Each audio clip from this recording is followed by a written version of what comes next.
Leaning in, his voice dropped, low and unwavering. He told her that he was a man who always knew what he wanted, and if he liked a woman, he would give his all to make her his. If he decided someone belonged to him, then that person would belong to him. No questions asked. But what he could never tolerate, he said, were childish games that drained his energy. He reminded her that he had too much to deal with already, and playing mind games was not something he was willing to do. Every word he had spoken to her, every kiss, every embrace, he had meant it all. For a moment he paused, his expression shifting as if an unspoken pain flickered behind his eyes. Yuna's voice was barely a whisper when she asked him what the real problem was.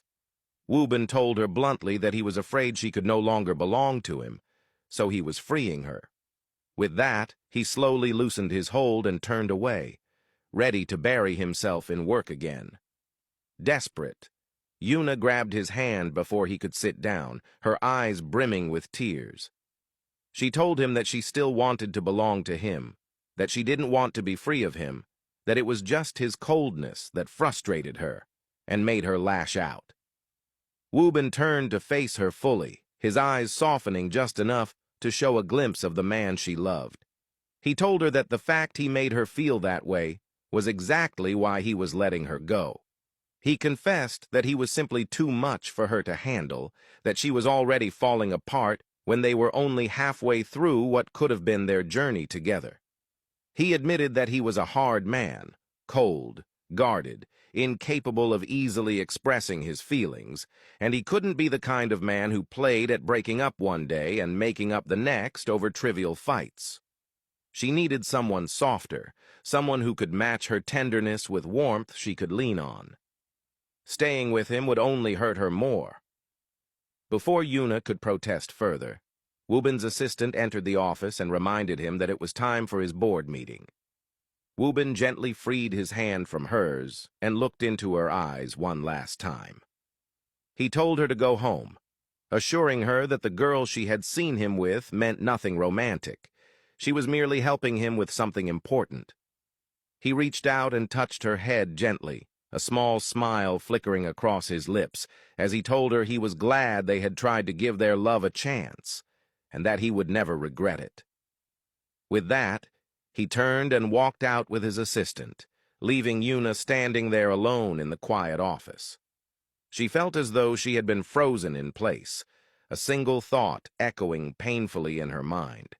She had pushed away the man she loved without even realizing it, until it was too late to pull him back. The news about Kim's father's death was spreading like wildfire.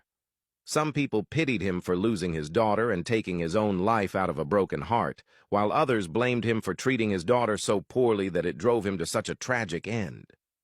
Far away from all the noise, Kim's father sat alone in his secluded out-of-town house, watching reports of his own fake death on television.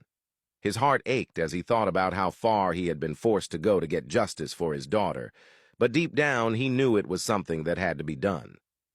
The front door creaked open, and Wobin stepped inside carrying a takeaway bag. He placed it on the table without a word, giving him a look that told him to eat and promising to bring more supplies the following day. As Wobin turned to leave, Kim's father called him back and asked how things were progressing outside. Wobin told him there had been no significant progress yet, but assured him that if anything changed, he would be the first to know, and they would act without hesitation. Kim's father nodded in agreement, then stepped closer and, with a rare softness, told Wobin that he was a good person. Despite their history as enemies who could never see eye to eye, Wobin had put aside their differences and was now helping him without asking for anything in return. Wobin, uninterested in the compliment, merely wished him a good night and reminded him to stay indoors. With that, he left the house, closing the door behind him.